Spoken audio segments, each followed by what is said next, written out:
sure there was talk dropping bombs. years ago about a fucking Ultraflex Bristol. I think what was his name? Was looking to try and find one to put one around this area. Yeah. But I've got a question for you, Dan. If you open your own Ultraflex, oh yeah, are you going to allow tripods in there? we have allotted time between 9 and 9:03 a.m. Only male tripods allowed.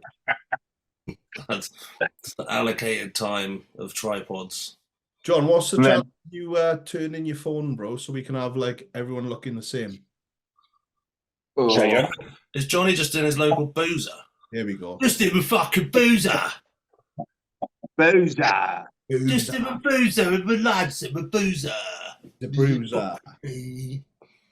What happened to your Craig David? I only mocked it once, now it's gone. Nah, man, it went. Craig Mavis. It's fucking sick. It was a bit more than a Craig David. Craig David had the fucking what's that called now? The just the little strap. Oh, it's okay. My girlfriend's 16 in October beard. Yeah, that one. Mine was a little thicker. That's what You're looking like a Mexican gangster, mate. Oh yeah, that's the nice thing to say. I didn't say that. it had to. Yeah, I can't imagine what Dan's entered your inbox with. Well, I was sporting some fun for a while. The Go Faster Tash for the reach arounds. Yeah, it's gone. That was fun. That was fun. Well, I was just there, like cutting it. I'm not much of a groomer, and I was like shaping it, and I was just like, "What the fuck am I doing?" Fuck it. I'm here shaping my mustache, and I just thought, "What have I become?" I'll tell you what happened. Basically, Ellis threatened to divorce him if he kept it, so he said, "That's a great idea," and he kept it for a while. It turned out it was an empty threat. So yeah, well, I was quite annoyed because I did it only to upset Ellis initially, and then she like didn't care, which then made me feel like sad because then she's impartial. You know, what's the opposite of love? It's indifference, not hate. So she didn't. I would have preferred her to hate it. And then I cut it off, and she went, "Oh, I quite like that." And I was like, "So yeah, the vagina person. We can only guess what they're thinking. We will never know." It's all facial hair based, I think. I've missed the reference to the vagina people. The vagina people. Yeah, boys, where have you been anyway? That's how we'll start it off. Where have you boys been? Because it's been months, I think, since you. Wow, longer than that. I think it's probably almost been a year now, I reckon. But we had some really good guests towards the end. Rob managed to line up the Wolf one as one of our last ones. That was so good. But we just aren't techie people, so like trying to get the algorithm right and uploading the way that YouTube wants us to, it just wasn't working. We kept getting better and better guests. Some of the guests we've had on now, even in retrospect, when you think about it, we've had Derek Lunsford on, we've had loads of really good guests on our podcast, but the views were going down. If anything, the only way they were going was down, and the feedback was always good. The messages were always, and even when we stopped, we kept getting inboxes, keep going. But the views on YouTube were suggesting otherwise, and we just weren't techie enough to keep up with the algorithm and the regular uploads. So that's kind of why it fell by the wayside, really, because the amount of effort and stuff to keep it going, and you've seen how hard it is to get us all in a room for this episode alone. Yeah. So trying to do that on a weekly basis with a guest just turned into chaos, especially with Dan. Because Dan is, I know he's not even organized chaos; he's unorganized chaos. But that's what made the podcast so good. So in reality, Dan was what made that podcast so successful. His craziness. So all right, Dan, calm down. That's it was Johnny's baby. It was Johnny's baby, and I was a mere receptacle on the voyage of this baby. That's really created a weird visual in my mind. But yeah, one of the worst metaphors ever. But I was a guest. And that's how I liked it. Yeah. That was Johnny's polite way of saying once he brought me on board, Everyone boycott the show. It's fucking shit. Now Rob Cannon's on board. We're leaving. So Dan made it and Rob killed it, basically. Not even the wolf could. Not even the wolf could balance out Rob.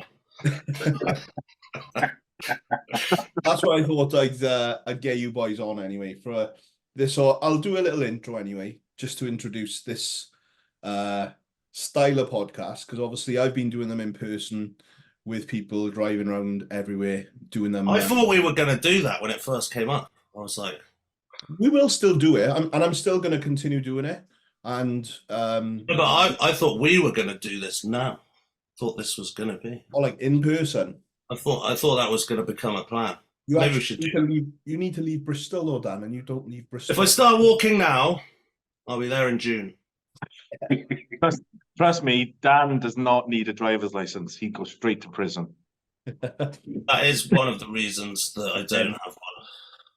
But if you don't have one, you can't lose it. That's true. That's very true. Yeah, science. Science, bitch. I'll do a quick intro then. So for all the viewers, welcome back to the Beautiful Struggle podcast with myself, Jay Davis, aka Magic Eye. Obviously, as you can see, we have taken it online, Zoom style.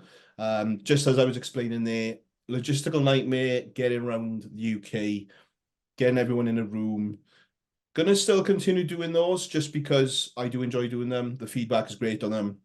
The guests that I'm able to bring on are obviously awesome. But what I found the weekend of the Arnolds was that I had like 4 guests lined up from overseas. Every single one of them fell through. And then I was like, I can't keep fucking screwing podcasts up just because I won't sit online and do a Zoom podcast. So I thought, let's just bring an additional feature on to the Beautiful Struggle, which is the Beautiful Struggle Unplugged. You boys are the first guests of being unplugged. And yeah, I'm just going to put maybe 2 of these out each month and try and get a sit-down one in-person studio session style with a guest of, you know, whether it's in the fitness industry, outside, just continue the pattern that I've been going in. So today's guests, we've got the Bash Bros.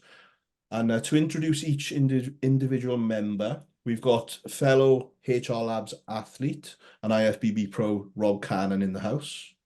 We've got an actual mate and acquaintance, Mr. Daniel McNab, and we've got my nemesis up in the corner, Mr. Johnny Reid. But we are. I did do some bodybuilding. I did do some bodybuilding. When was that? Here's my mate. He's bored. Here's Dave from the pub. Yeah. My mate from Bristol.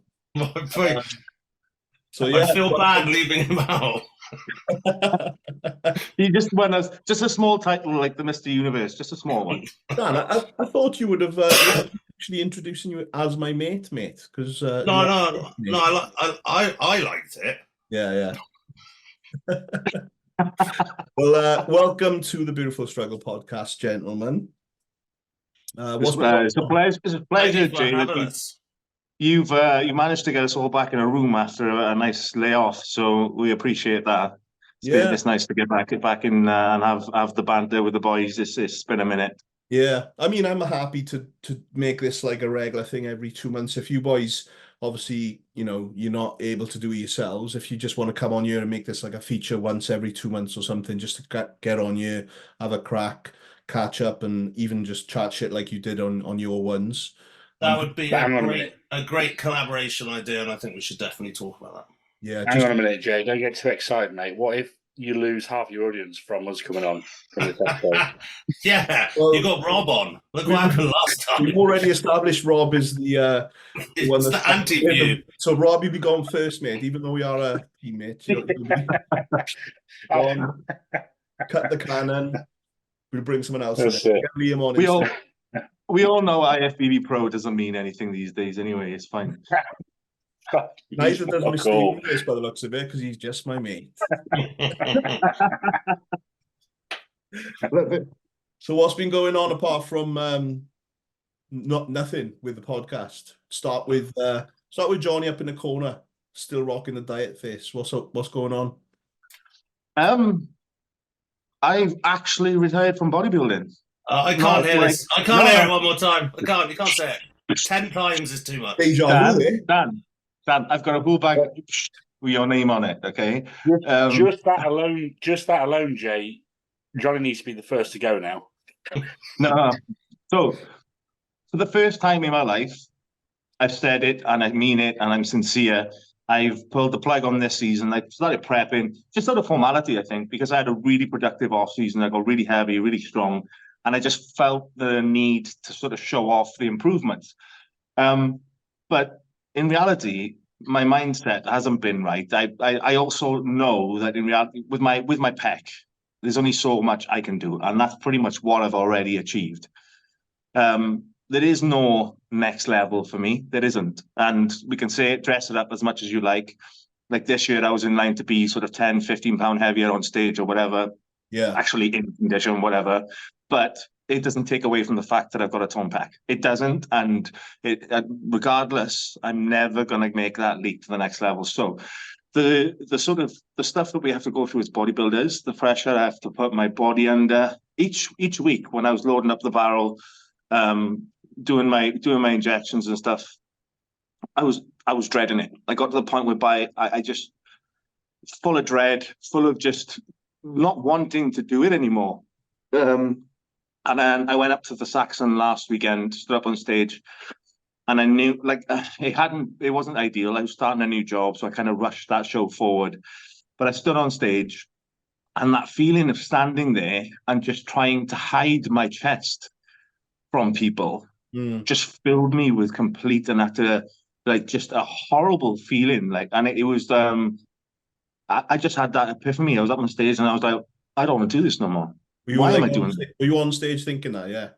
Exactly that. That's a rough one. And I stood there, the bright lights were in my eyes, and I was just like, why am I doing this? What have I got left to prove anyway?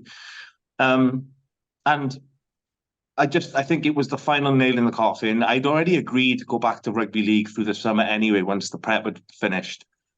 But I came off stage, immediately pulled the plug on everything for the rest of the season, cancelled all my arrangements and plans, signed up with the rugby league team, went back there last week, and immediately got straight into it, hit the ground running, like quite literally.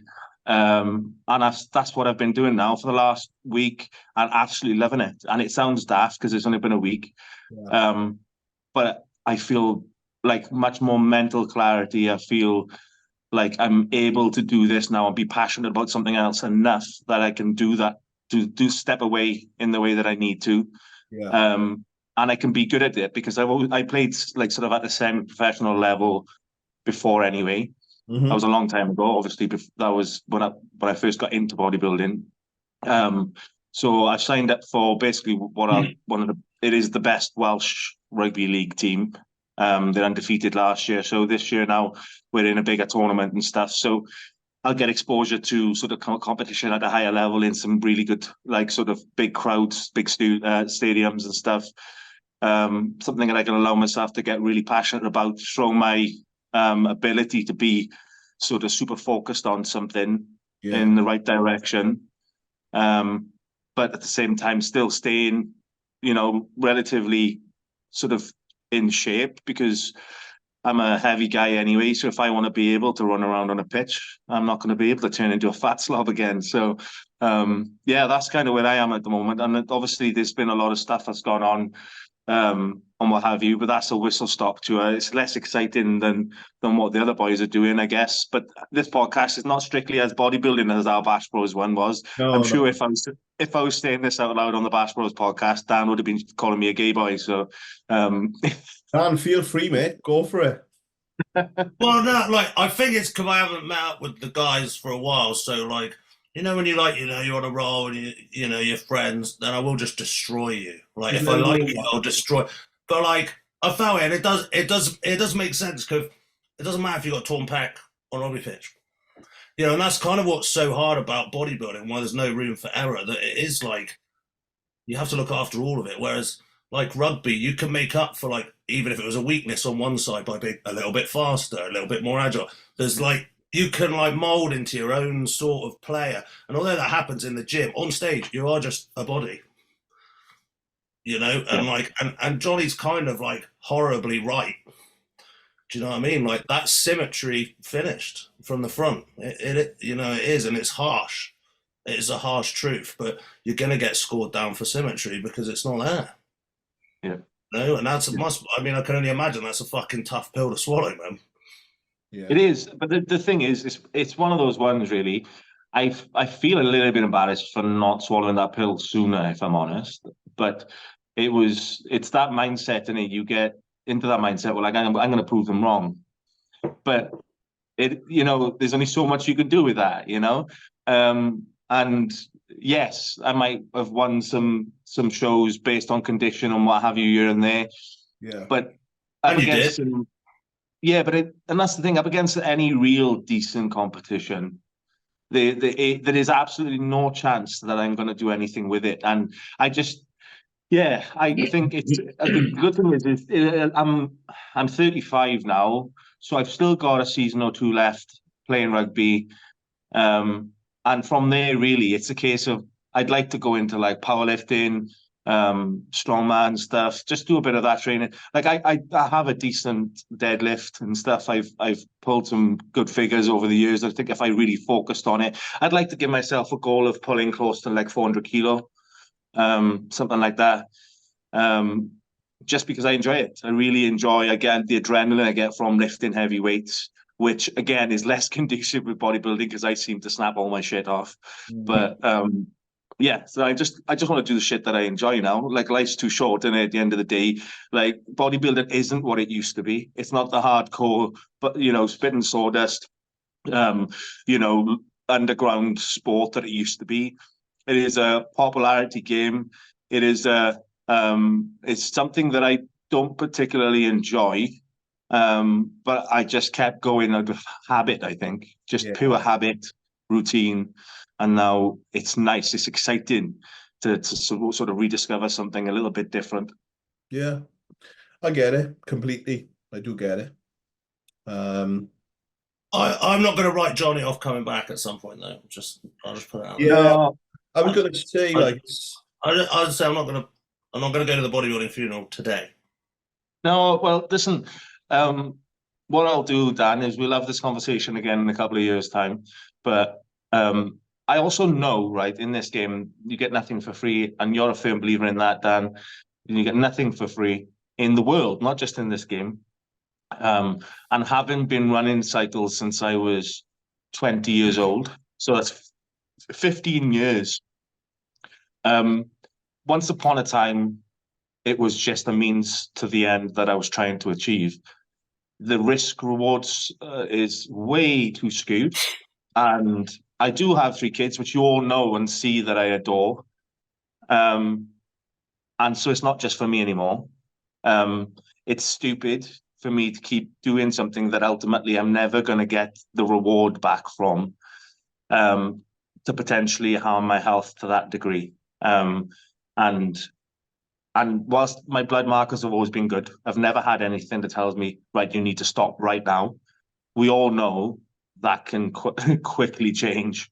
So it's actually quite a nice feeling being able to do it on my own accord, but also the sort of gravity of going back to the sport and the commitment, the deal with the devil that I'd have to make is not worth it. And certainly it hasn't been for a long time. It's just taken a while for me to realize it. Yeah. I mean, we're all of like similar ages, I think. I think I'm the oldest, maybe. I don't know. Have you done your 4s? Rob's got to be the oldest. I don't think he is. Fuck you. I look the youngest, but I might be the oldest. Yeah, if you turned your head upside down, maybe. Oh, you are. Rob, how old are you? Me? 41 in April. Yeah, you are older. Bastard. Well, Have you done 40? It's April now. It's 41 at the end of this month. okay. Yeah. 4 weeks. Have you done the big 4-0? 4 weeks to the date, mate. 15th of May is my 4-0. Yeah, that's true. Yeah, I remember having this conversation. We're a month apart. You're 15th of June? You're 14th, so yeah. So, yeah. The big one. The big So one. you're 40 Yeah. as well then, Dan? Huh? You're turning 40 as well, Dan? I'm turning 40 in June, yeah. So Johnny's a actually, I baby. feel like Rob's got a little bit, so maybe I could train for like a year more. You've got a year left. Got a year left. I've got a year left. And he churned out a kid as well, so you're my role model as it currently stands. Still got it, boys. Rob, has your views changed on it since the baby's come along? Before I move on to me, I want to ask Johnny a question, if that's all right. Yeah, go for it. The floor is yours. Johnny, going by what you said, it sounds like you play rugby to a pretty high standard. Yeah. I used to play for a team called Parenthood, which down my way back before the regionalisation of rugby was actually the best team in Europe. But they regionalised it in Wales, and then they became basically a semi-professional team. I came through the ranks with them, graduated to the first team with them. And ironically, that's what got me into bodybuilding. They told me I wasn't big enough. And then I took to the gym and I took to putting size on. And back when you're young, obviously, you get the compliments. Oh, you're looking big, you're looking big. And I wasn't a very confident kid. So that's where the confidence came from then. It was, oh, you're looking big. And that's what sold me on bodybuilding, ironically. Yeah, you just answered my question. I was going to say, if you were playing to that high standard, why the fuck did you become a bodybuilder? It's one of my biggest regrets. I don't have a very supportive, like without this turning into a counselling session, I don't have a particularly supportive network. So when I told my mother at the time, I'm going to quit rugby after all these years of me playing for the counties and playing at a decent level, and me kind of being on the fringe, it could have gone either way. I could have potentially gone professional with my rugby. Maybe I wouldn't have done. I don't know. But at the time, I had shin splints because I'd put on that extra weight that they wanted me to put on, and I decided to come away from rugby with absolutely no fuss made by those closest to me. They were like, "Fine, if that's what you want to do." And I mean, now having kids of my own, I know I would make a fuss, like because I know that they may regret it one day, and I'd make them stick to it for at least a little bit longer, or give them all the support they needed, go get the shin splints sorted, get them treated, get them physio. And I just didn't have that support network. I was getting all of the compliments and the accolades for bodybuilding. I won the NAVA Wales in 2009 without a torn pec, obviously. And it was back when the forums were a thing. Bodybuilding wasn't like a mainstream thing. And it was all over the forums. Did everybody see the size of the junior at the Welsh? And it just went straight to my head. I became an absolute cock. I thought I was fucking mustard. History. Yeah, I'm still a cock, but I don't think I'm mustard anymore. I know I'm Just shit. not on a forum. But it was mental. So like I quit rugby confidently that I was just going to pursue bodybuilding. And in reality, when I tore my pec, I was still young enough to go back to rugby. But I just couldn't. That feeling you get, the euphoric feeling of winning when you're on stage on bodybuilding, because you're obviously in a team sport, you can put everything into it and still lose. But with bodybuilding, what year was this and how old were you? 2019, and I was 20. Was that your first show? You won your first show? Yeah. Yeah, see, I think that's sometimes a curse, isn't it? 2009, sorry. 2009. Yeah. 2009, 19. Jesus. 2009. So that was my first ever show, and I've done like 38 shows, probably 37 too many. But yeah. So at that time, when you started doing well and you was getting some attention, and you said it went to your head, did you literally think you're probably going to be Flex Lewis II? And that's why you kind of pursued it? Well, I was with Mark Robinson from Cardiff Sports Nutrition back then, and he was just sort of on the fringes, and I was one of his very first sponsored athletes, and he kind of pretty much spoon-fed me into the NAVA Wales. And he was lining me up a USN sponsorship because he was very close to USN at the time. And there was lots of stuff going on, and at the time, I was believing all the hype. I was like, yeah, I'm going to do this. And I almost lost at the time as an apprentice for Network Rail, working on the railways. And I obviously just completed my apprenticeship. and I was very close to losing my job because I genuinely thought I was going to go pro with bodybuilding and I was just going to go live in America. I'd seen all the stuff that was happening because that was at the time when Flex Lewis actually just done it. He'd just gone to move to America, and I was like, "That's just what we do. That's what bodybuilders do. We just move to America." I think anyone in your situation at that age would have done the same thing. Yeah, they're still doing it now. They're still doing it now, and they probably, the thing is that the industry's grown so much now. Back when you were having all that hype, John, like you said, it wasn't as mainstream as it was now. So the hype was probably justified and legit at that time. Whereas now people are getting a little bit of fucking smoke blown up their ass, and then they're risking all their jobs and lives and everything else that they've got ahead of them for a fucking few likes on the gram, because they've not really got anything like actually going on. There's obviously people out there that are fucking legit and they are going to go far in the sport, but the scale of it now, compared, the hype, and there's still people, I see it constantly, fucking spunking money to go around the world doing all these shows, chasing the card. And then when it comes to it, they're not even ready for the card anyway, even if they get it.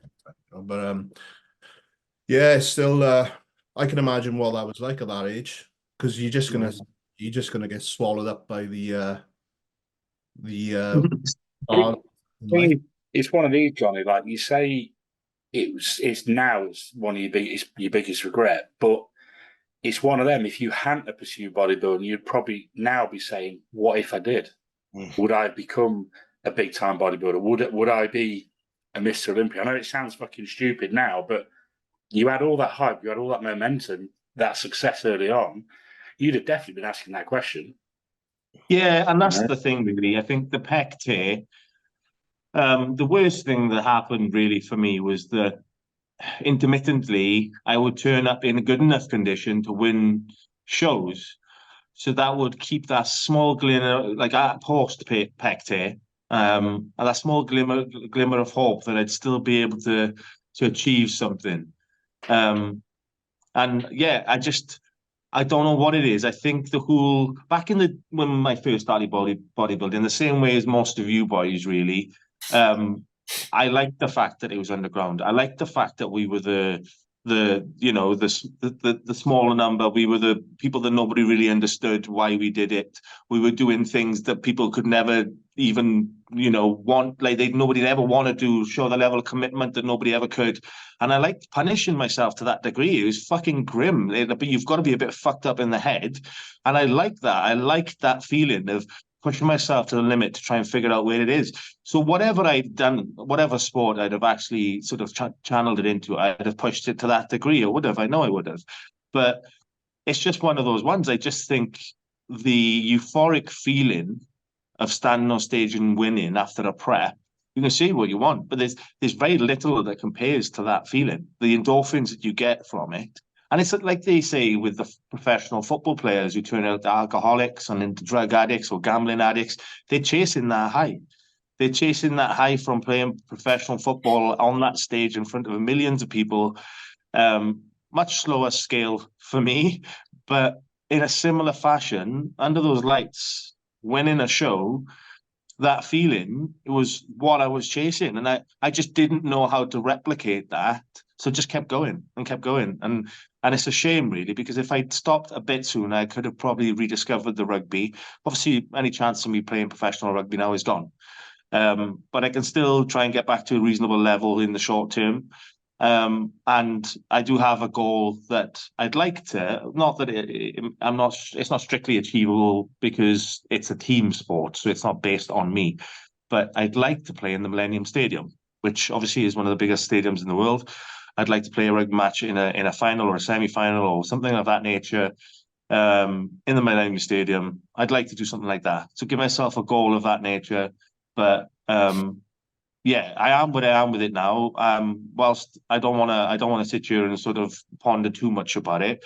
I want to redirect the energy that I have and my discipline and my ability to execute stuff on plan in a different direction, and whether that sticks to rugby or whether it becomes powerlifting or, as gay as it may sound, boys, something like CrossFit or something of that nature. But I almost spewed in my mouth saying that. Sorry, Dan. But yeah, I just know I have the ability to sort of push myself to that degree, you know. He's trying to be serious here, Dan. Like, this is a serious It's the word. conversation. It's just the word. It's nothing personal. It's just the word. I almost spewed as well. Don't worry, it's okay. Just the word. I just can't. I mean, I think that ties in actually to like us talking about how old we are, and actually at this time in our lives is probably around the first time where we don't have enough time to be anything we want to like start again. Yeah, now or never kind of thing, isn't it? Yeah, it's kind of like, you know, even with competing, like now I'm still in the game. I know I haven't got forever, but I also don't have enough time to start again on something else. The world isn't so much my oyster anymore, and that is a harsh like reality of being like our age. Do you know what I mean? Age is not a number is something that gets told to me by young people a lot, and I'm like, well, tell my fucking joints that. Yeah. You know, like it, you know, it is a thing, and it isn't. You know, for me, I've got other stuff. I've been a teacher. I've been a music teacher. I've got other stuff I can do with my mind that has, well, probably degenerated faster than my cartilage. But like, you know, I'm lucky. I've got some other stuff I can do. I'm not just going to be at home, you know, wanking into paper bags, which actually sounds cool. I mean, maybe that won't work either. But you know, it's an age thing. Like, we can't reinvent ourselves, you know, and we can go and have a bash at something else.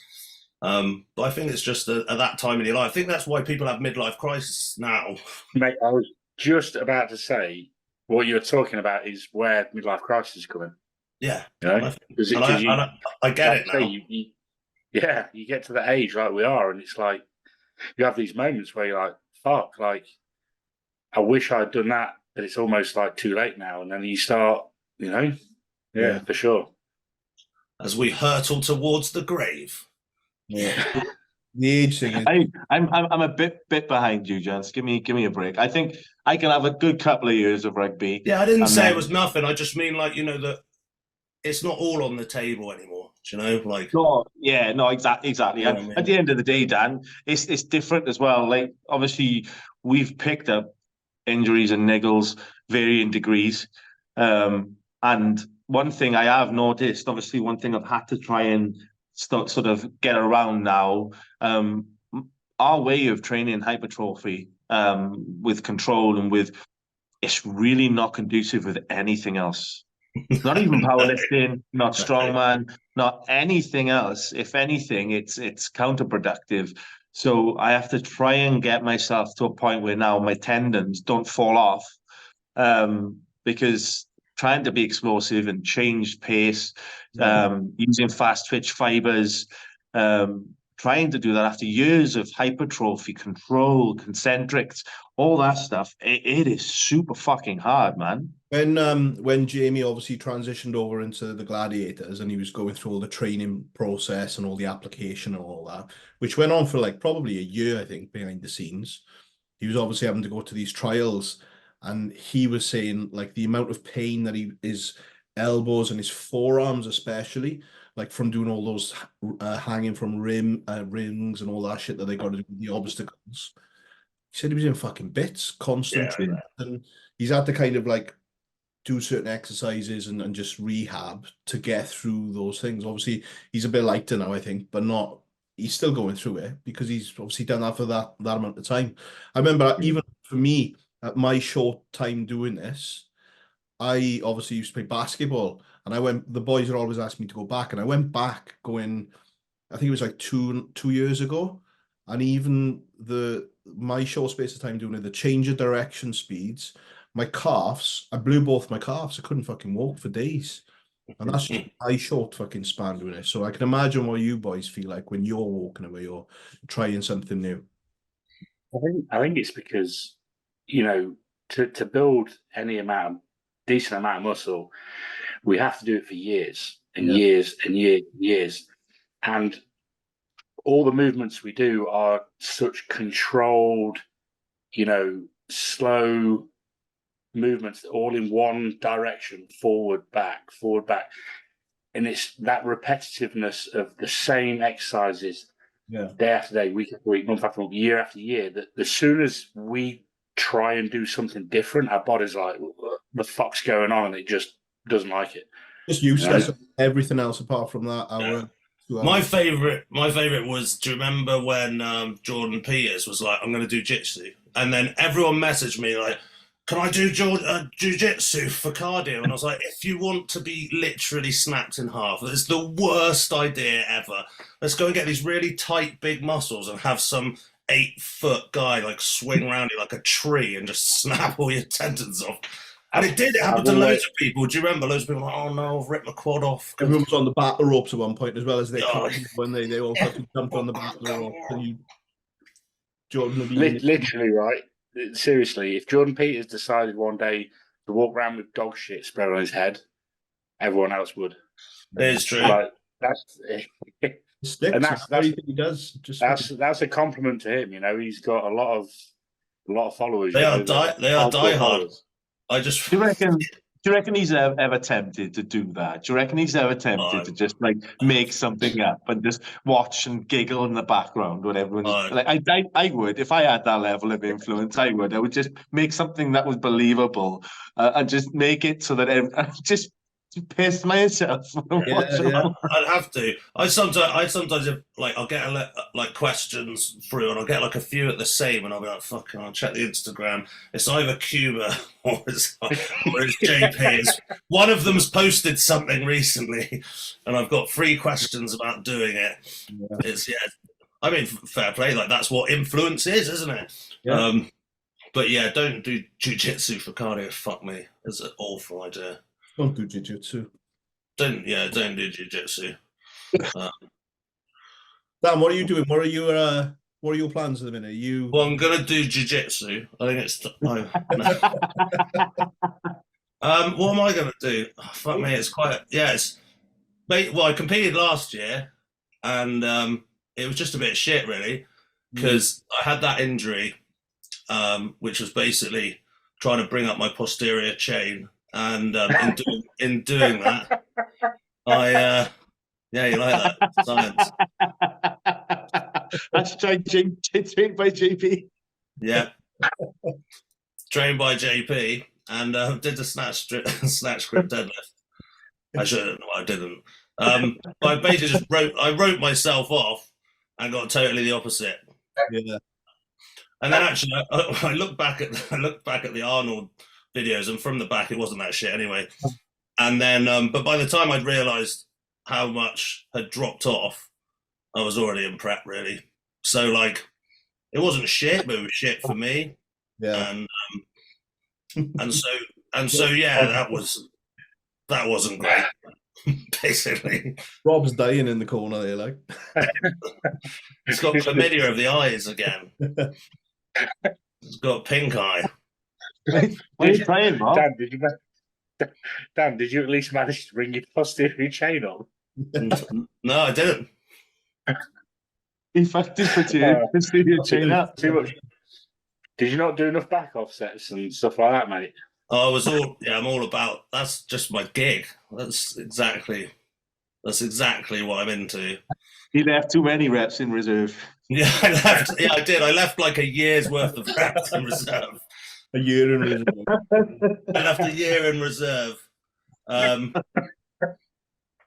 So I was going to compete again in September, and then I like basically like looked at, I don't know what I thought about. I looked at my watch, like it tells me when shows are.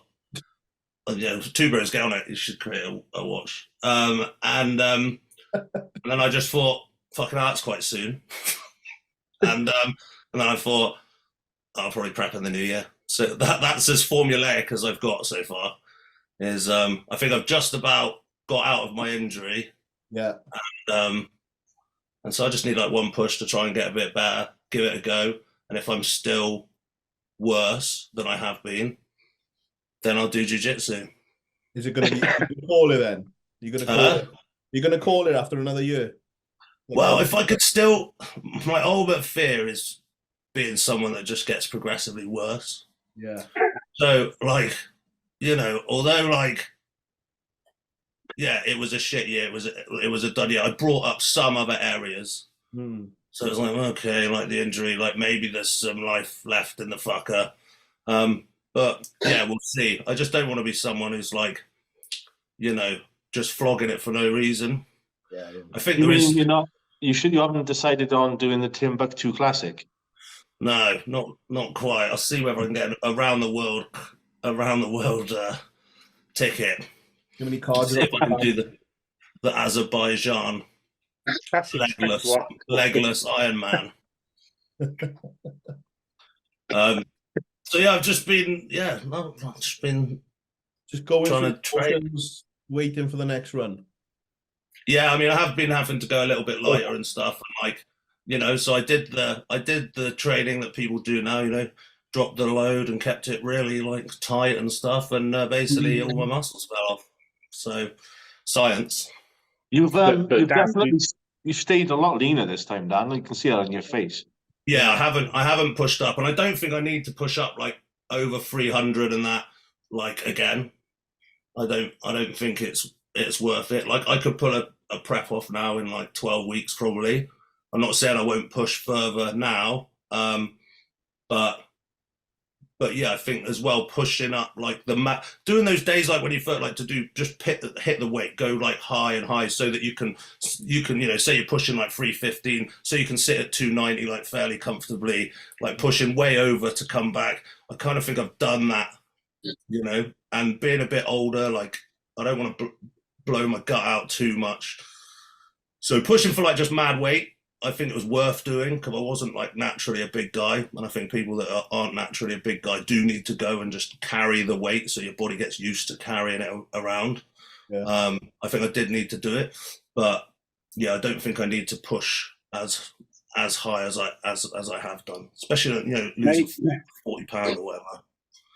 Yeah, maybe the missing ingredient, mate, is you need to try a push-pull leg split.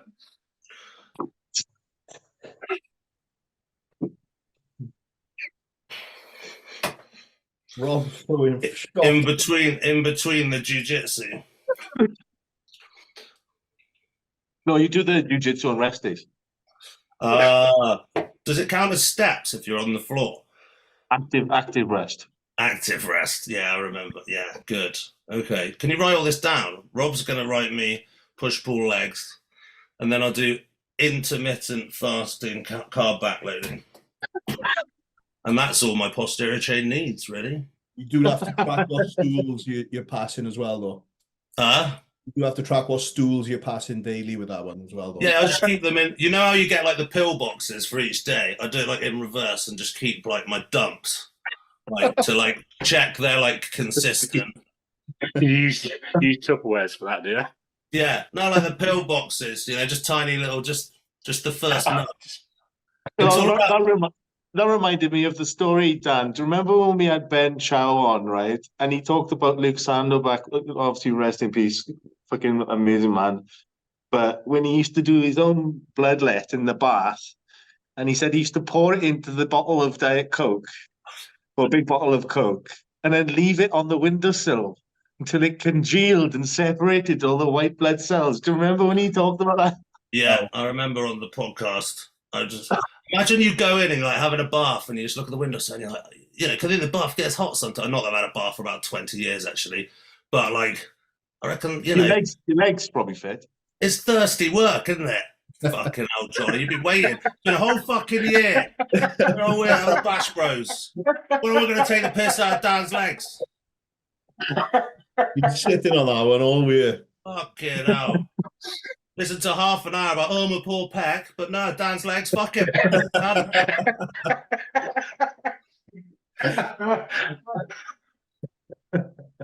But yeah, I imagine it's thirsty work, and you just go, I'll have a sip of that. Turns out it's congealed blood. Only if it's got the right shit in it. In fact, if Jordan Peters said that worked, that would happen. Everyone would do that. Okay, go and buy how Luke used to look. Maybe it fucking did work. Oh, yeah. Right. Do you remember what was the story as well that Dorian Yates used to keep his own blood in the fridge and then put it back in? Yeah. Does anyone remember that old wives' tale? When that what the cyclists were doing. Yeah, that was because they do loads of drugs and then they come and do the blood test and they go, quick, get all the drugs out. And then they put loads of saline in. and I'm acting like I'm a cyclist. And I know this. I think I watched a film about it. And and then they put it in the fridge. They do the drug test that's basically just water whilst they're like passed out because they haven't got any blood. And then they do that. They go, "There's no drugs in there because it's just water." And they'd be like, "Quick, get the blood back in." And the drugs. Yeah, and the drugs. So yeah, natty. That's a secret. I was natty for 15 seconds whilst they took all my blood out. It's a cyclist TRT, that. Yeah, you should like elaborate a bit more, and then we can have these guys that can go to some natty shows. Yeah. I'll do an ebook. So You Want to Be Natty by Dan McNab. Comes with a free Diet Coke bottle. There you go. Money. Think tank. So Is that what it takes, Rob? Is that what it takes to be a pro, mate? Yeah, Rob, over to you. Is that what it takes to be a pro? Well, well, I think we covered it with Dan. It's all about, push-pull legs. Done that for many, many years now. No, I'm joking. Never. Mate, I've just been toiling away for years and years and years. Just kept doing the same thing, just chipping away. I've not bought into any of the new bollock shit that's going around. I've just kept doing what I've always done. Trained hard, stuck to basics, and took my time, had patience. That's where I've that's probably one of my talents, like mentally, is I've always taken my time, done things properly, done things safely as possible. What we do isn't safe, but doing it all as safely and sensibly as possible. I've always been that way. Not rushed anything, not done anything extreme, and just taking my time, because my health. I've always put my health before anything. I've never done extremes of anything. I've always trained very hard. Like, I love training. So working out in the gym is always been the thing that I've, from the age of 14, I've just absolutely loved. That all you trained since 14? Yeah, first I actually wanted weights earlier than that, but my parents wouldn't allow me to start weight training before then because they thought I was too young, which, I can see that now and understand that. At the time I was a bit annoyed, like, as a young teenager, you you want it now. But back then, sure you guys know because we're the same age. I wouldn't. When I lived in, I wasn't training back in those days. I'm a newbie compared to you guys, so keep me out of that. Yeah, well, back then there was gyms were very, very, very few and far between. If you didn't live in a major city, there was no gyms around. And I lived in Lincolnshire, so I lived in the fucking countryside. Not too far from Skegness, so right out on the coast. No, there was no gyms. You might have the odd leisure centre with a small little gym in there. So for me back then, it was a case of I got a Joe Weider basic bench in my bedroom with the old plastic concrete filled weights. Remember them? With the little screw ons. Were they like the York ones? York barbell ones, yeah. And I just had that basic bench press, a barbell, some dumbbells, and for the first, from 14 to 19, I was just training in my bedroom at home. That's how I did it. And obviously, I didn't really know what I was doing, like, obviously, to the extent I do today. But, I was buying all the magazines, the Flex magazines, Muscle and Fitness. I was buying some books. And I was doing all my research that way because, again, there was nothing really on the internet. The internet wasn't really around back then. Doing your research, you were buying tubs of Muscle Tech. Everyone did that, surely. Oh, yeah. Back then, you're talking, there was only like 4 brands. You had Muscle Tech, EAS, Meta-X, and what was the other one? BSN. Twin Lab. That was pretty much it. And Joe Weider brought out his own brand, but compared to the other four that I just named off, they weren't as good. And then that's how the first 4 years of my training was just in my bedroom at home. But at that time, I was playing loads of sports. I was playing football all the time. I was doing I was an all-round sportsman, so I was doing tennis. I was doing badminton. I was, any cricket, even fucking fishing back in them days. If you can class that as a sport, I'd want to do everything. If you can smoke whilst you're doing it, it's not a sport. I think that's. And then at 19, I joined the Air Force, and then I had access to decent gyms. Obviously, the gyms on base back in them days, again, weren't like the gyms we have access to now. Nothing like. But for me to go from my bedroom at home to, a gym on an airfield base was like fucking hours. It was like for heaven at the time, because all of a sudden I had access to all these machines and more weights, and then my bodybuilding took.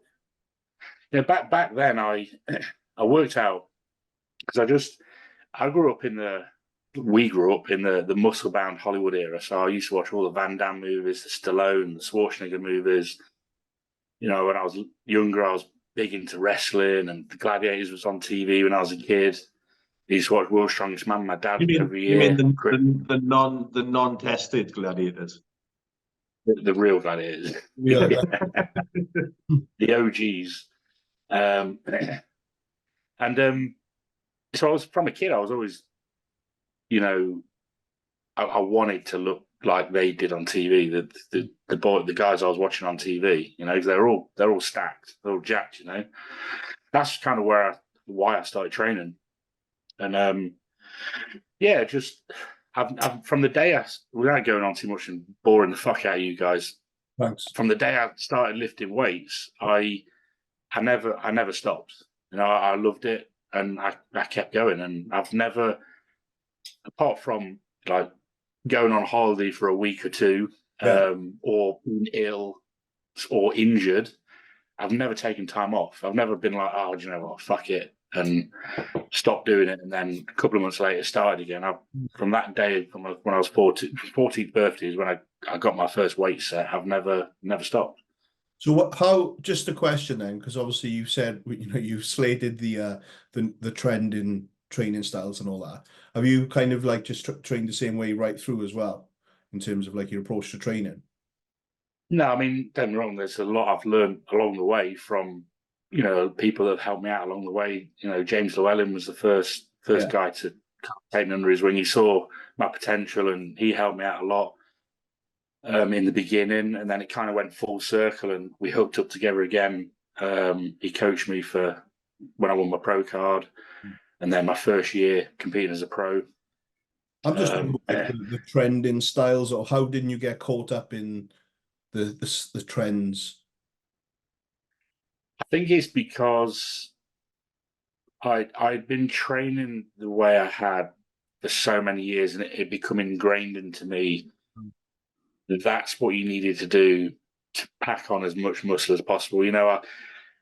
When back in the day when Ronnie Coleman, Jay Cutler, Battle for the Olympias, all them DVDs, I've got fucking well over 150 bodybuilding DVDs. I used to buy them all because I wanted to learn as much as I could. And back in the late 90s, early 2000s, that's how they all trained. Fucking balls to the wall, no fucking around. Predominantly free weights.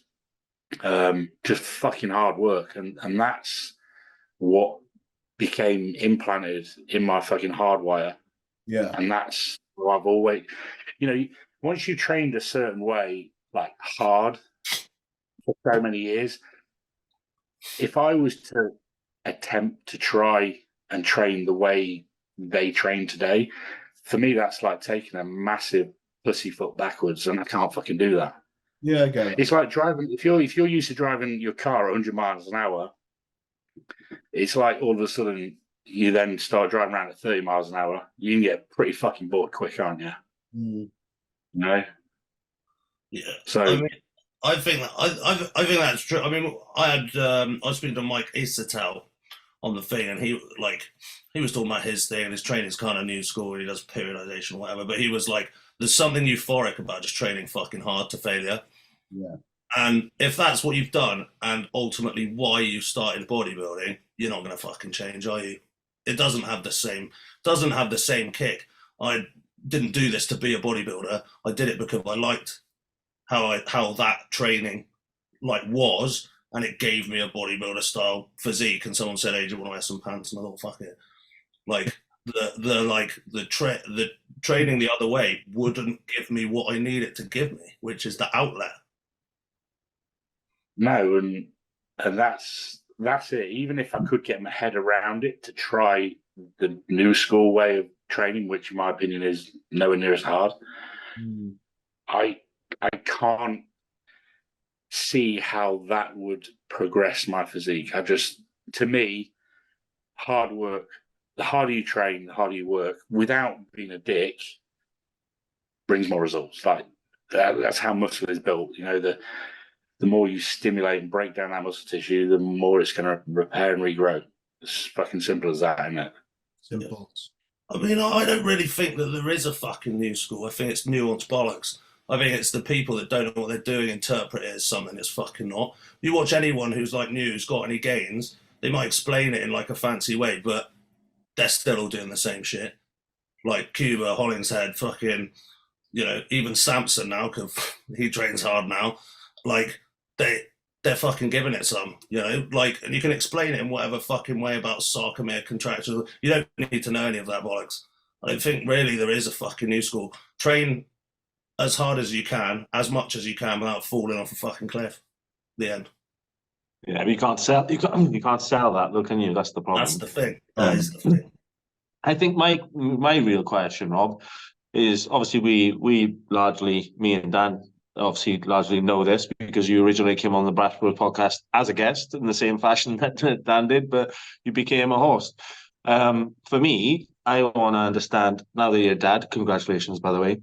Now that you're a dad, I want to know how that's affected your mindset in terms of any risk reward situations, what you're pushing your body to, what your plans are in terms of another pro show. Has being a dad changed your outlook on bodybuilding at all? And yeah, just an overall view, really. Thanks for doing that, John. You know, because that's where I was going to go with it. Being I did think I was like, we have definitely taken over. We don't need you as a host on here, Jay. You got a show full of 4 hosts here. Like, you know, you can take a break. The truth is, right, regardless of the podcast, I actually want to know on a personal level. So that was that question Bobby Wood should have come from, Jay. I thought I'd get in there whilst I could, because I actually genuinely want to know, because I'm a dad, because I actually know how amazing, and so obviously Jay does, and Dan's got his dogs. But I know how amazing being a dad is, and I know how it can change you as a man. So I'm not suggesting that it has, but I just was interested. That's all. But it's got to be something that's going to make you look at things differently. I think me and you have had conversations about this, Rob, actually, at the PCA when we were like in the car and that driving about. Yeah. I mean, back then I had the baby. Scarlett was due to give birth in about 8 weeks' time at that point. Yeah, that's right. Yeah. I mean, even at that point, my psyche was changing, you know, my mindset. And since he's been born, it's 100% has changed, you know, massively. My number one priority is him and family. That simple as that. No, it's not bodybuilding anymore. I still go to the gym as much as I can, which isn't as often as it was, especially since he's been, you know, a newborn baby. I go to work Monday to Friday, so I try and be as present as I can, because I want to help take as much load off Scarlett as possible, and I want to build that relationship, that bond with him at the youngest age possible, you know, and that's since the day he was born. You know, I want to make sure we grow up to be as best mates as possible. Me and my dad haven't had the closest relationship. Don't get me wrong, my dad's an incredible father, and I realise that more now that I'm older myself. But we just didn't have a lot in common, so haven't always been that close. And I want to try and make sure it's not like that for me and my son. I literally want to be best mates, you know. So he is my priority, him and family time, and you know, and I just training now is still as important. It's still important to me, but it has to take second place now. You know, I can't. Yeah, I can't. I don't know about you. I mean, you were much younger than me, John. How old were you, Johnny, when you had your first? 21. Yeah, I was pretty much double your age, mate. So I had him at 40. You know, I think Jay was a similar age, wasn't he, Jay? 24. Yeah. Yeah, so again, everyone's situation is different, and I think age plays a massive part in how we think. And I think a 21-year-old man / 24-year-old man versus 40 are gonna think very different. Yeah. I don't know how you two felt when you were that age. I don't know what you were doing at the time. Johnny, I'm guessing you were playing rugby. No, so that was just after I just started bodybuilding, ironically, and it was just after I torn my pec, so I had a bit more time on my hands. Right. But so yeah, like I guess realistically, bud, in a similar fashion to you, being a dad was a priority for me, like at a young age. My old man died at 42. So I always had it in my...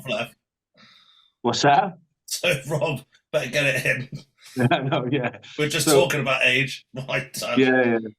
So it came from nowhere. My dad died of an aneurysm, an aortic aneurysm, which is something that obviously he couldn't have predicted. But it was one of those things then, it was ingrained in me that essentially I would like to make sure that I see my children into adulthood, you know? So I always wanted kids young.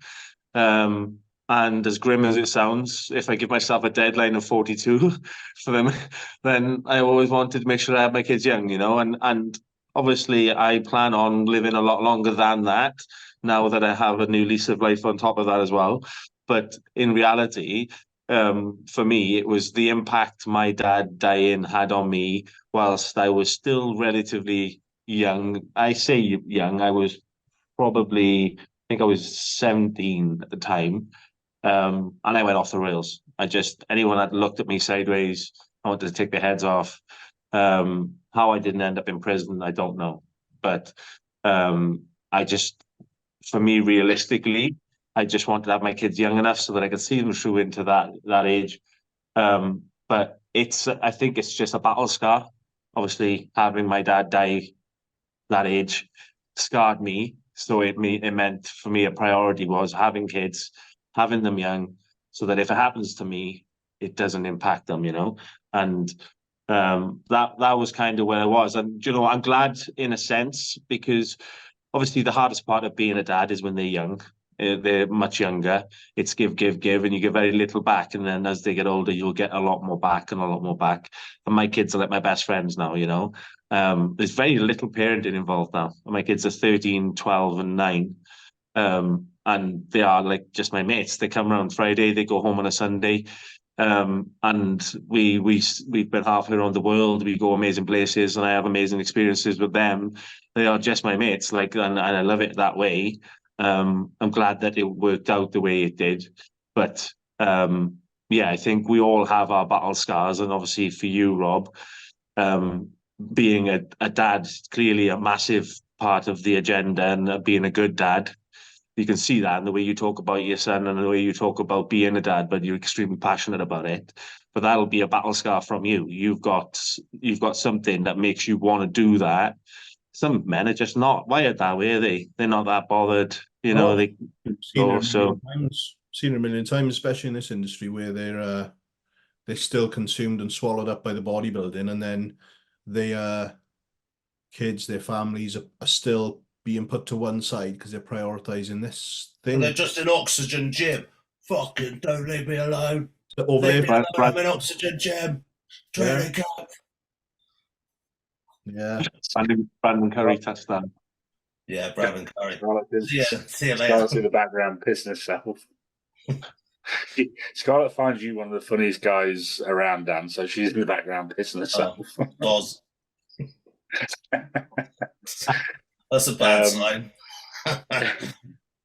The battle scars thing you were saying though, John, I think, that's something that comes from anything as well. Just from, like, with me, completely different to what you boys are saying there in terms of the bodybuilding things, but things that, like, how I was brought up, and, me and my dad have a relationship, but I was never, like, super tight with him and stuff. And then when my daughter came along, it was more of a case of, right, I'm going to make sure that I've got a much closer and tighter relationship with her, and anything that I do is not going to affect her when she's growing up through, especially these years now with the GCSEs around the corner and all that. It's about just learning from other people's lives, the way they've lived theirs, and then you changing things, like you said with yourself, Rob. You want to be there and be your best friend with your son as he's growing up, and that's the way it should be, man. Because, like I said, I've seen it a million times, with certain clients and stuff, when I've seen the way they are with how they approach family life. And then I go back home to my family and I'm like, I couldn't fucking never live like that. Yep. Yeah, absolutely. Yeah. You'll never get it right as well, though, Rob. That's why you want to try and not put pressure on yourself. Like, there's things, Jay will attest to this. There's times where I've been a little bit hard on my kids. I'll send them to bed for something, and I'll sit there and I'll get upset because I know I've been too hard on my kids. But you have to, obviously, doing what you think is right at the time. So I'll be like, right, I'm trying to teach them, trying to be a dad, trying to guide them, do all the right stuff. But you will get it wrong. Sometimes you will, not drastically because you're a good guy, but you will get it wrong. There'll be times where you think, right, I'm doing the right thing by being hard on my son, and then your son will go to bed, and you'll sit there and you'll feel like shit all fucking night. And that's part of being a dad, but it's part and parcel of it, and it's something that people don't realize, that as a man you have to go through all that, because as a rule of thumb, a man is generally the disciplinarian, isn't he? Generally, he's the one, like, right, put my foot down, dad says no. Yeah. And I'm not gender assuming and all that stuff, and gender roles and all that stuff, but that's just how it is, and it's part and parcel of being a dad. But you learn every day. Well, and all three of my kids are amazing kids, absolutely amazing kids. And I'm just saying it because they're my kids. I can take them off around the world on my own. Like, they don't play up, not in the slightest. So I know I've done a good job, but there has been nights where I sat on the sofa, pal, and really fucking kicked myself, thinking I've done a shit fucking job. You know what I mean? Well, as the main man firing blanks, what if any of you's kids was like, I want to be a bodybuilder? Rob, you buying that weights kit before 14? What's going on? Because you're talking about battle scars, your experiences. What if someone wanted to mirror yours? And that kind of goes to all of you. I already had this discussion with Scarlett, actually, because obviously she's a bodybuilder too, competed to as high level as I have, and I would. Do you know what? I would like to think I will support him in whatever he wants to do, and if he wants to do bodybuilding, I would rather him learn from me than learn from the fucking internet. So yeah, I would be more than happy to show him the ropes and teach him, and if he wants to listen to his dad at that point, because you know what it's like once you get to a certain age as a teenager, your parents become uncool and you don't want to listen to them. So welcome to my life right now, mate. That's kind of like how my dad was like with drugs. That? How old are yours, Jay? 15 and 22. Oh wow, yeah. Quite a big gap there. Well, the 22-year-old's my stepson, but I've raised him since he's 2. But like we're like best mates now. Like, we go on nights out together and gigs and stuff. And well, recently me and my daughter went to a gig as well, so she's kind of coming around to the side where he's not too bad to go to gigs with, because we're into the same music and that. So until he steals the show and starts DJing in front of everyone again. Oh yeah, just get up, throw Mixmaster Stevie D or whatever who's on the decks and be like, yeah, fucking queen. You got to do it. So what about you, Jay? Come on, you've all got kids. So Rob's like, yeah, do it. Royd's on it. That's how I'm going to translate that. Jay, what about you? Ian, I'll my biggest thing is a regret, mate. You know, with if we're talking about bodybuilding, my biggest thing is regretting of not starting younger. So if he wanted to, or you know, if she wanted to, if she's enjoying it and she's really into it, and I can see the passion there, then I'd support her 100% whatever she'd want to do. Because there's nothing worse than having fucking regrets, man. As Johnny's already spoke about with the rugby, as I already regret fucking not getting into bodybuilding earlier, but in the same breath, obviously the DJing was like everything to me at that point, and I put everything into that. So it's just a different chapter.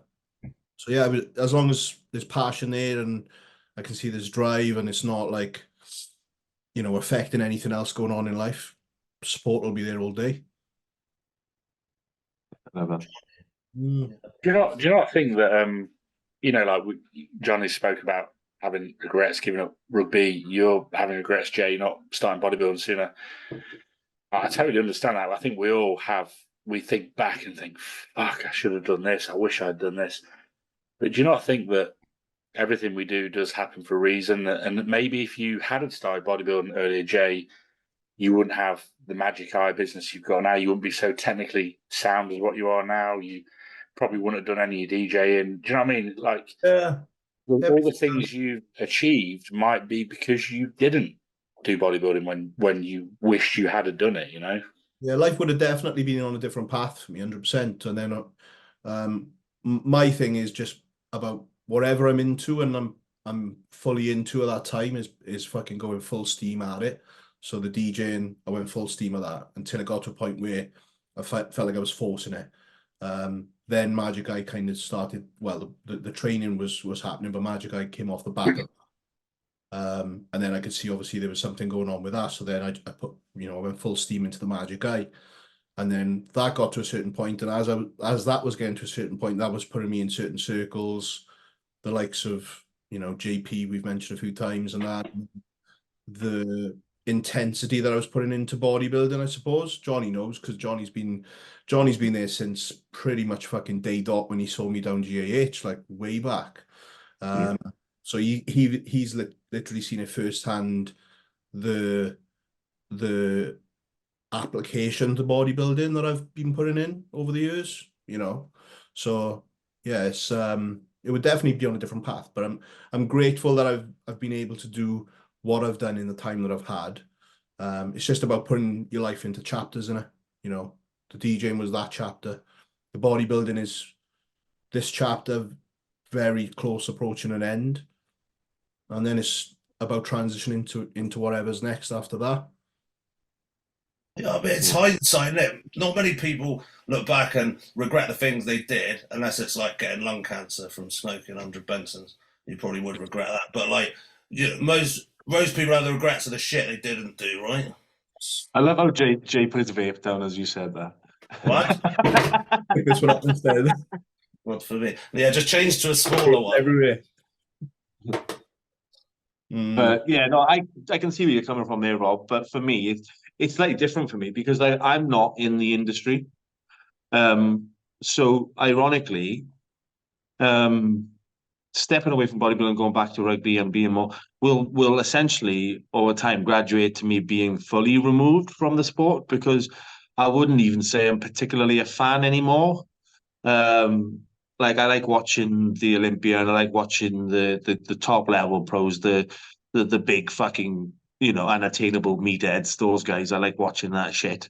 But the rest of the detritus that is fucking these shows are filled up with at the moment is just not my bag. So like you won't catch me going to shows. You won't catch me. I'll probably watch some live streams of the Olympia and what have you. But that is about as much dabbled in bodybuilding and I will stay. I have no reason to stay in bodybuilding. Like Jay has a career that's come from being around bodybuilding. Bodybuilding became a byproduct of that. Dan is obviously a lifestyle coach. And and you, Rob, obviously for a long Okay. time you did work in the gym and was PTing, but your other half is an IFBB pro. You're an IFBB pro, and you have a lot of. It's all relative to your lifestyle. For me, realistically, my regrets are a little bit more prevalent in a sense that like my life is not based around the gym. I have a professional job away from bodybuilding completely. And now that we don't do the podcast anymore, I have absolutely no means or need to stay relevant to bodybuilding. My other half is competes in bikini. But again, what's that?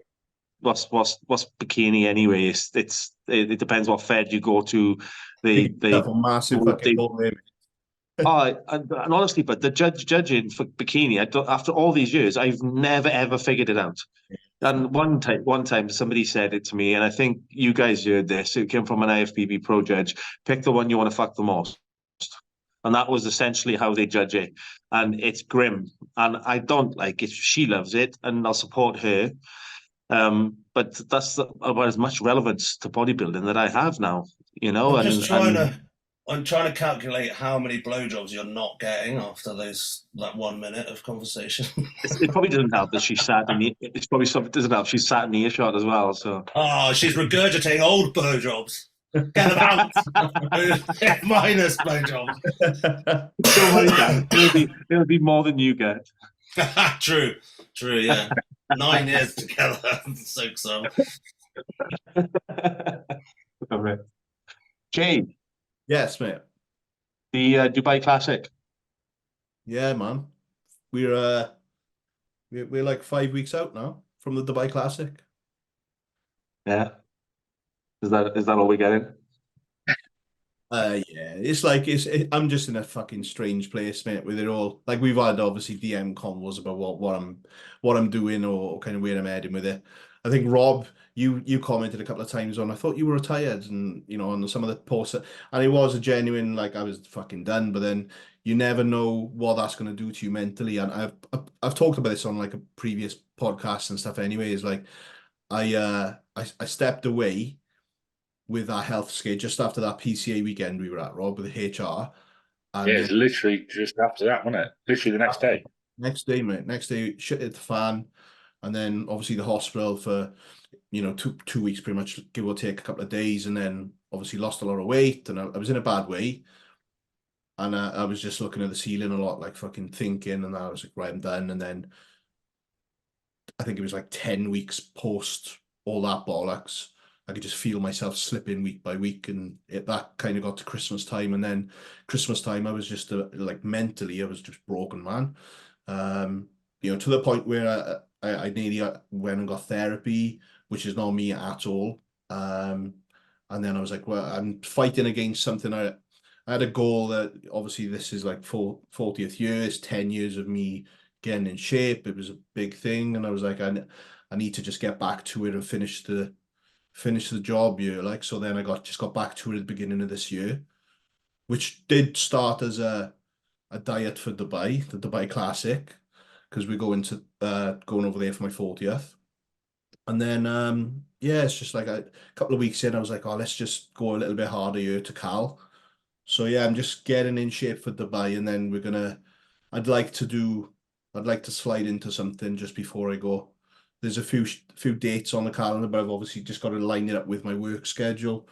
Everything's been put into the prep like as I've done in the last 2 seasons. But I think this might be the one though, if I'm completely honest. Like, I'm not going to make a song and dance about it and fucking say I've retired and all this. I'm just going to, slide into something, do it, and then whatever happens after that happens. But What are you going to do differently then to stop that? Obviously, that fucking rabbit hole you went down last time. Obviously, I guess it was less favourable conditions to bow out on. It wasn't on your say, so it was on So, but what are you going to do differently to, like? Obviously, I'm interested because my mindset's changed now, and it took me a long time of saying I was going to stop, but having a really harsh sit down with myself, essentially, and and having fucking saying the stuff that I didn't want to hear to myself has gone a long way. So, I mean, obviously it's different for you. You can't really say that. You can't say, oh, you're never going to go pro because of your pec. You don't have that problem. No. But you probably do have other things that are weighing on your mind. Yeah, I'm just like morally where I'm at in life, you know, turning 40 and all that. I'm fully self-aware of what it does to me, and I can also see where my potential is really, or you know, where I could go with it. So it's like, am I willing to do that? I'm definitely not. And also when I first started competing, like officially competing like two years ago, I always said I'll go till I'm 40, which is, you know, coming up very shortly now. And then it, you know, I've got to deal with the misses on that as well. So it's it sits better in me going out on my own terms at that point than being forced into it. That's what I think that's what it was. It was like we finished last year, I had another good year, did a good push, and then it got taken away from me when I had this in my mind that I was going to go again this year.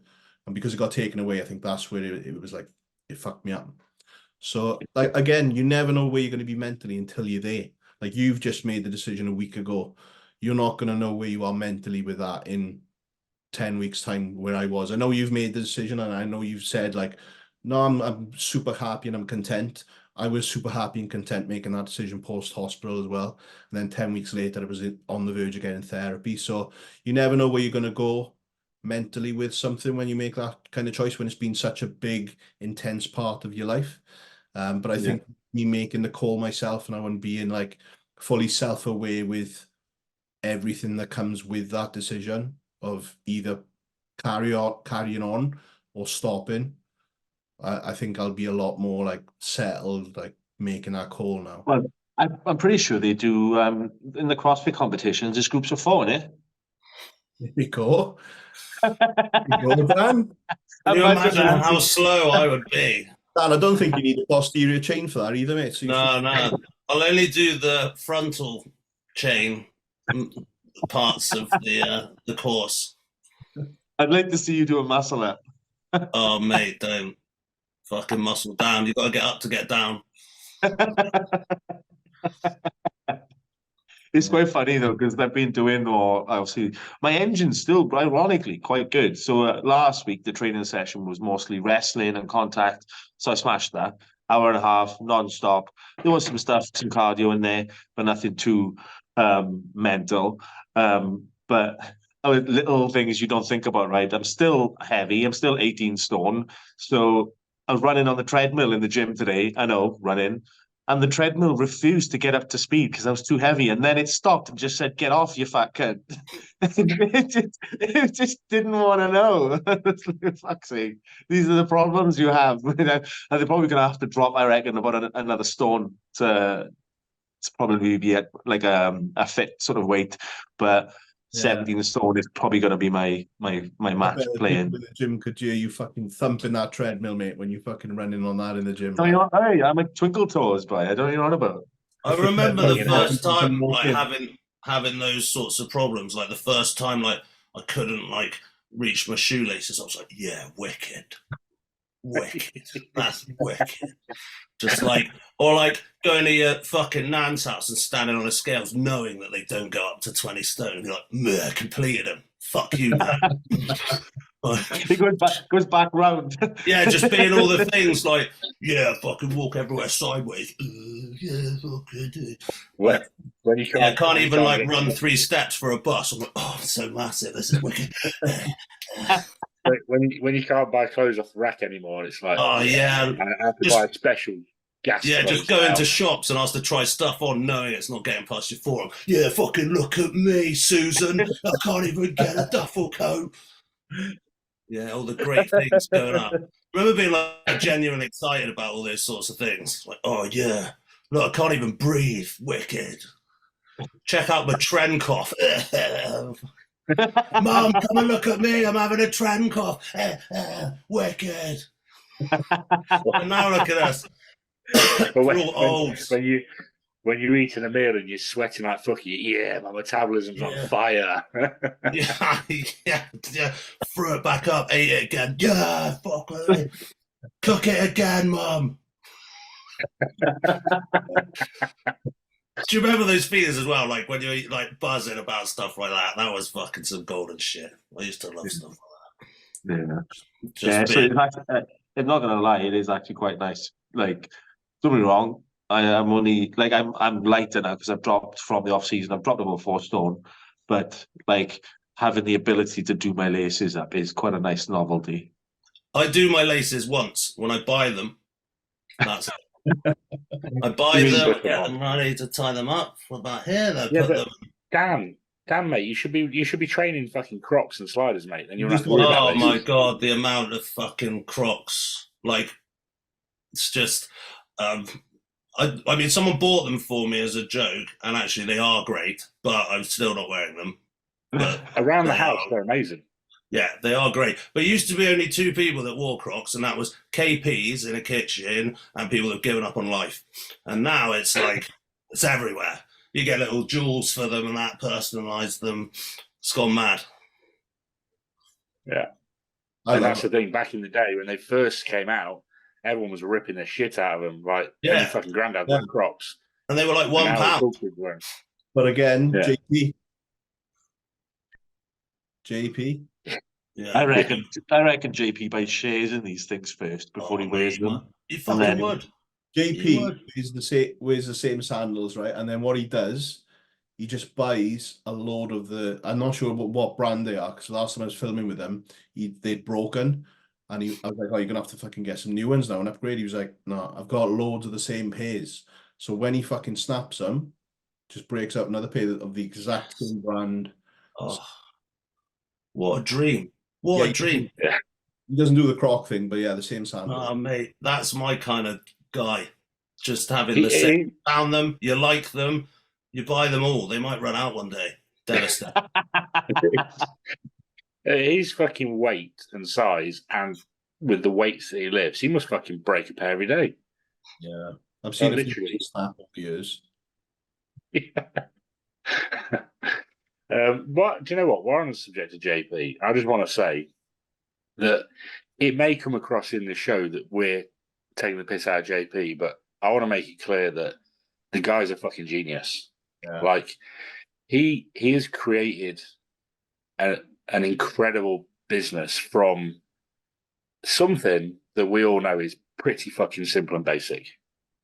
And that guy's managed to create a monster of a business from, something that we know is fairly simple. And I've always said the guy, hats off to the guy, like he's a genius. He really is. And the fact that he's stayed relevant for as long as he has, and the following he's got, and the what's the word I'm looking for, where whatever he says and does, it just has that effect on people. People like a sponge. He's like a sponge, and he's not. And I'm not taking it like he's not even a pro bodybuilder, and he's managed to do all this. And not back in the day, you know what? Being a pro back in the day, when he started his business, had a lot of power, had a lot behind that, having that title, to your name, and he's managed to do it without,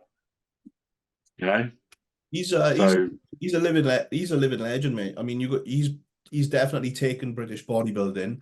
Now, obviously, I'm saying this as fairly new to the industry compared to you boys, so take it as you will. But I personally think since me being in the industry with Magic, I've seen where I think he's definitely one of the key players in bringing the British bodybuilding scene to where it's at now. Because even when you see the Yanks come over for the Arnolds and, the likes of Dusty and Ron and that, when they're talking about like the difference in bodybuilding culture in the UK, you can't deny the fact that Jordan has been one of the biggest players to get it where it is today. Yeah, I dread to think where UK bodybuilding would be without the likes of JP, because it was always going to latch on to something. And the fact that they've latched on to someone who has so much knowledge. Like the guy, you've only got to look at the amount of muscle he's put on. Like himself, he's used himself as a guinea pig and documented that on many of occasions.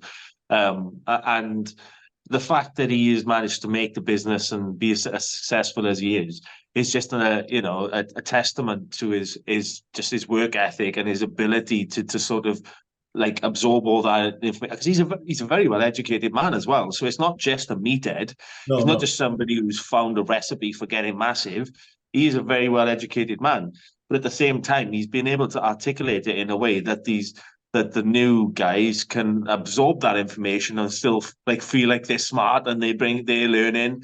But he hasn't, they don't understand. I think they've probably even scratched the surface on his level of actual knowledge and intelligence, to be fair. Well, that's the only flaw. That's the only flaw in the system is the consumer. In JP's model, he was back in the day. He was on all of the forums, ragged, like from the thing, and he brought his own forum at a time where that was just coming out, where people weren't using the forum. And he created his own. The timing was impeccable.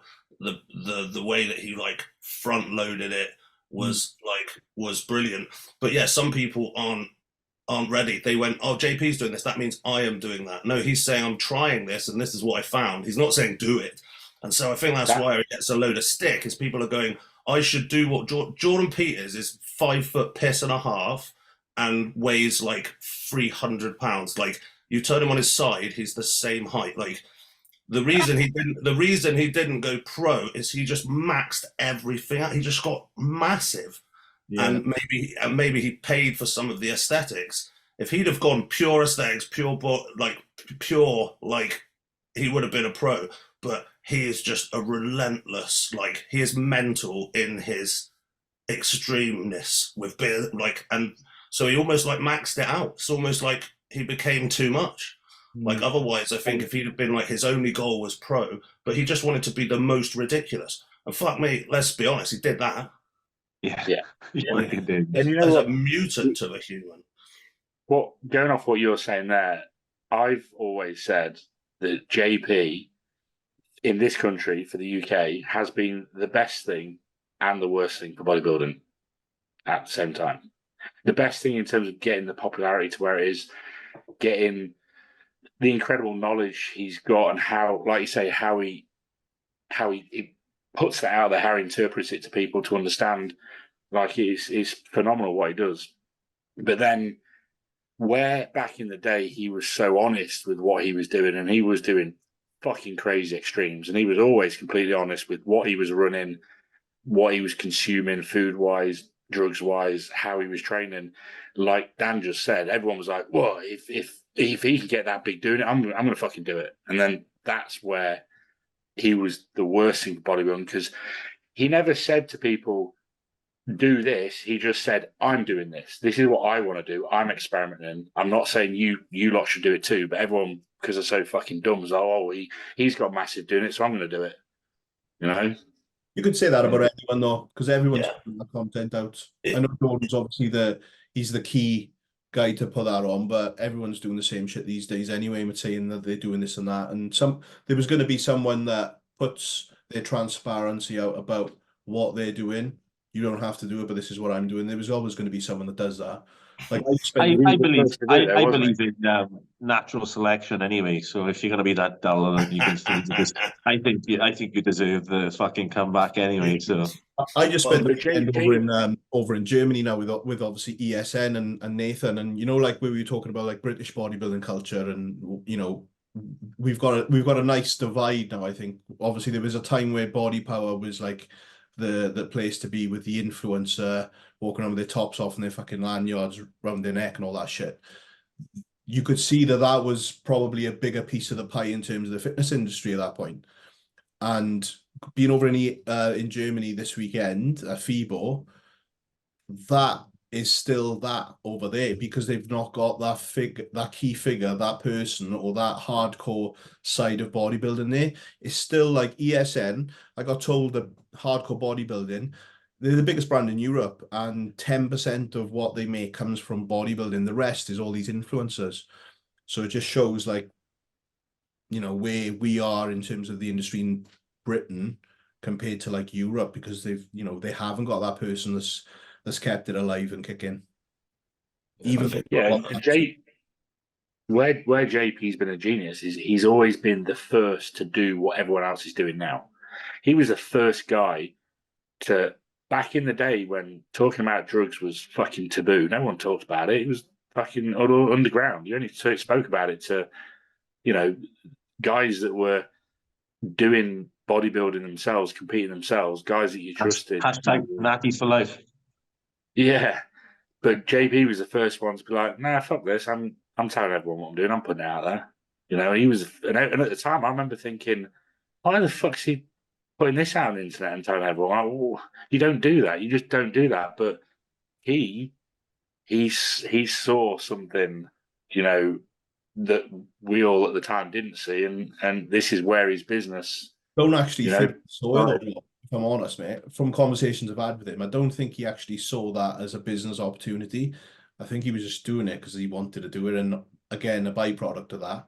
Just like with anything, if you're passionate about it, something's going to come off the back of it if you pursue it to its full fucking potential.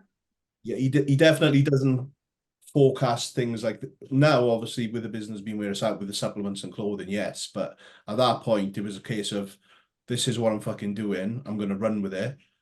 Obviously the coaching was the main thing, wasn't it, when it kicked off, and then it's just gone from there, strength to strength. But yeah, I don't think it was a conscious decision of, I'm going to make this into what it is today. Definitely. No, but what JP did different to everyone else was back in the day, I'm talking like, the early 2000s sort of time. What we all did, we did secretly. We didn't put it out there. JP was the first one to go, I'm telling everyone what the fuck I'm doing. And if they're interested, they can read it. Yeah. And everyone was interested because no one else was doing it. So everyone was like, fuck me. Like, he's putting all this information out there. And you just hit the right time then, didn't it? Yeah. Like, and I always applaud the guy. Like, I think what he's achieved is phenomenal. And, hats off to him. I've always said that, it's incredible. And how he's managed to evolve with the time and stay so relevant as well. It's incredible. Because how many people, they're like a flash in the pan. They come out of an idea or they start doing something and their popularity goes through the roof. But then a year or two down the line, you don't fucking hear them anymore because they haven't what their idea was and what was creating a lot of attention became old news, became out of date, and they didn't evolve with the next thing. JP continues to just keep evolving and being so relevant, and it's fucking phenomenal. I often think about what he's achieved and think, fuck, why can't I be that intelligent and achieve an eighth of what he's done? Because, it's incredible. So, yeah. I just love freaks, and Jordan's a freak. He's a freak. I fucking love it. In every sense, isn't he? Every sense is a freak. In business terms, in training, in size, in muscle. He's just, he's a beast. We'll call this the Jordan Peters excerpt. It feels like it. It feels like it. JP. Fast forward through that bit. You do a separate podcast for that one. You haven't had him as a guest, have you yet, Jay? He's lined up. It's just a case of when he wants to do a podcast. Obviously, Jordan is a very hard man to pin down. Yeah. It's Tell him when he comes on to his show, he has to give each one of us a shout out because we basically lift his art on the show. Pass the message on. I want to be called a freak, otherwise I'm going to cry. Do that back thing I was talking about earlier. James critique each of our physiques and just let him rip us apart. No, definitely not me. Yeah, we wait till John fully gets into his CrossFit now, and then we can get him to rate his physique with his CrossFit physique. I can't wait for the comparison photos. Yeah, I'm fucking actually looking forward to it, boys, to be honest. I'm looking forward to actually being able to fit into some normal fucking clothing. You have a little Herbalife stamp in the corner. And I got to see all the best with it. Like, obviously, I hope, like, you can fucking get through, like, the mental side of it and you do fucking nail it, because the reasons for you doing it are 100% the real deal, like.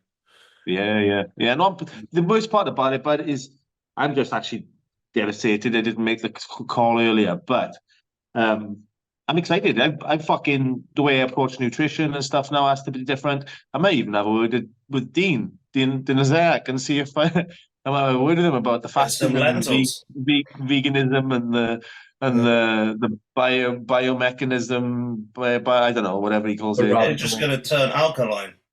They'll turn you alkaline. Yeah. pH You'll help me with my 5.5. gut health. Going off what Jay was talking about before we started talking about JP and what he's kind of gone full circle back onto about announcing retirement, and like Jay did it and realised that initial decision, which seemed like an amazing idea at the time, seemed like the right idea. He's discovered that it's not become the right idea at this point in his life, and he's saying to you, Johnny, that he hopes you continue on this path, and the decision you made is the decision you really stick by, and you hope it is the one that you want to pursue. You know, with me and my boy, and the fact that I've said now I'm a dad, you know, bodybuilding is not my main priority now. That doesn't mean I'm retired. I just want to put that out there, because I've always said I don't think I'll ever announce retirement, because like Jay has discussed, I don't think we ever really know when we're done. I think we have to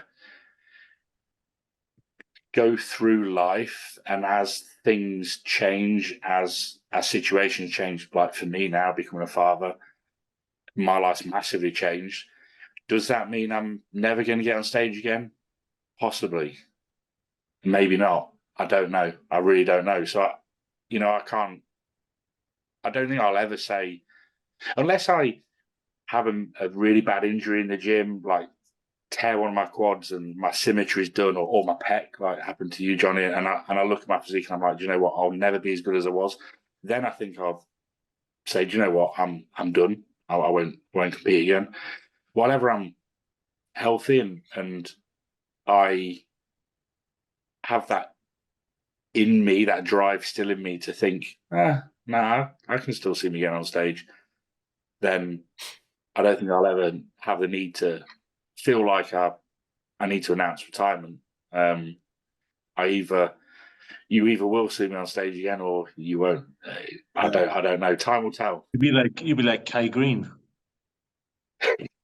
I could see you with a little black bob and a skirt, and that'd be nice. Yeah, every Olympia for the last 10 years, they've been like, "Oh, Kai Green's making a comeback." The difference is the whole industry wondered if Kai Green is going to come back. Only about 3 people will probably wonder if I'm coming back.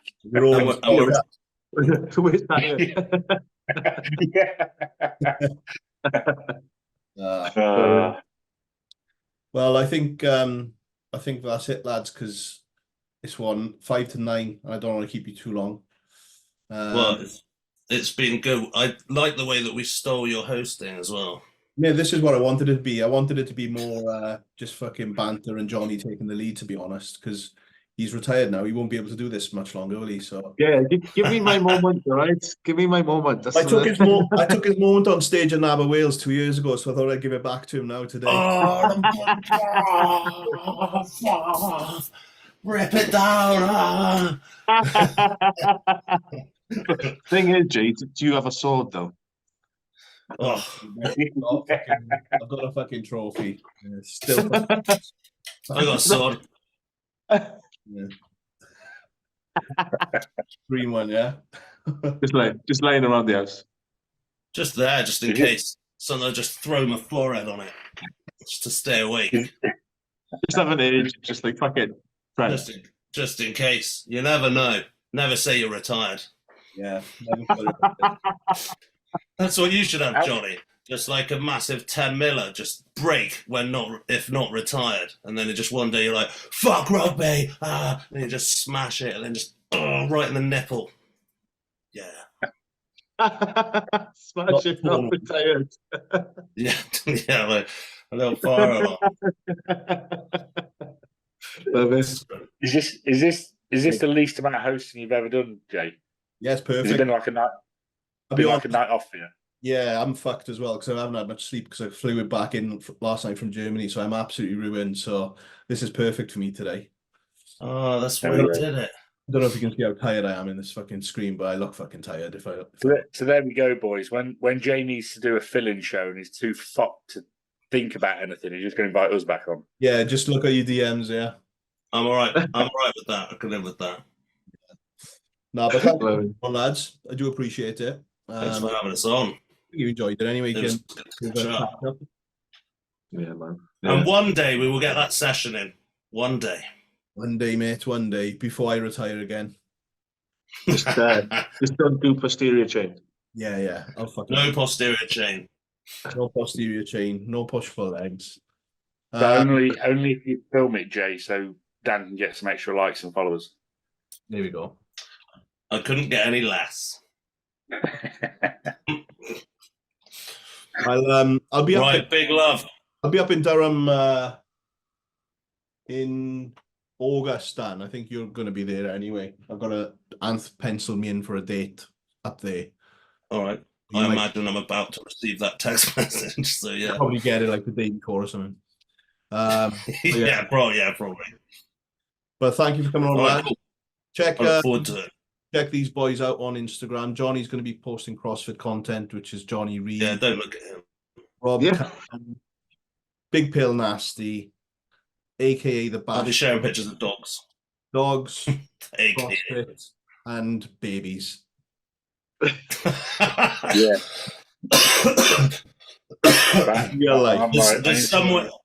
There's definitely a way where we can combine those three things one day.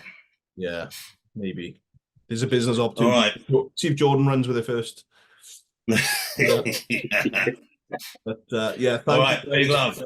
Thank you guys for tuning in. Like, comment, subscribe to the Beautiful Struggle podcast, and check these boys out on Instagram. And maybe they'll do a podcast in the future at some point. Maybe, you never know. Maybe. All right, big love. Thank you. Big love. Cheers, guys.